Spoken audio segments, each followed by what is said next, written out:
Hi friends, so Indian football is once again in the news and once again for the wrong reason. Indian men's team are languishing at 133 in FIFA ranking, women's team are languishing at 63 in the FIFA ranking. There has been a string of poor results, but they are not the worst that India could have hoped for. Now we have received a much worse news because a letter jointly signed by FIFA and Asian Football Confederation AFC has come to AIFF warning us of serious actions and sanctions if AIFF fails to adopt and ratify a new constitution and including all the mandatory statutes provided by FIFA and AFC in its constitution by 30th of October.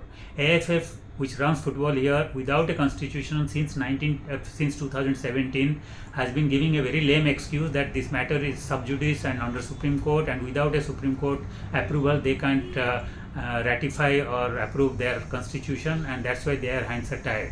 But FIFA and AFC have now understood that AIFF is in no hurry to get a definitive order because it suits them to run football without a constitution and without including without the mandatory statutes given by FIFA and AFC. So they have now given a warning that enough is enough.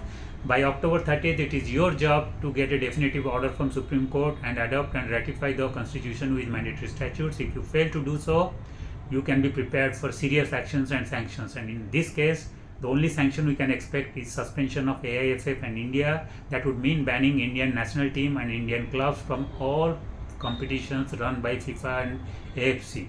And if we know it is not the first time it is going to happen, as recently as in 2022, again same kind of suspension happened and India and Indian clubs were banned from any competition run by FIFA because that time Supreme Court had appointed neutral or third party administrators to run football because AIFF was in turmoil and there was no election and there was no elected body to run football in India, and FIFA doesn't allow any third party interference either in terms of court or government to run football in any member country.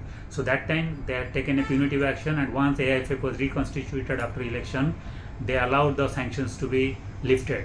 This time the threat is much more serious and much more valid, and if AIFF doesn't smell the coffee and doesn't realize the significance of the threat, then they would put Indian football at great risk, and that would plummet Indian football to a new low from which Indian football may not be able to recover even in next 5-10 years. So hopefully All India Football Federation takes the threat seriously and they are serious about the letter, and then they do everything possible to get a definitive order from Supreme Court, adopt and ratify the constitution with mandatory statutes from FIFA and AFC, and save Indian football from further humiliation and trouble. Thank you.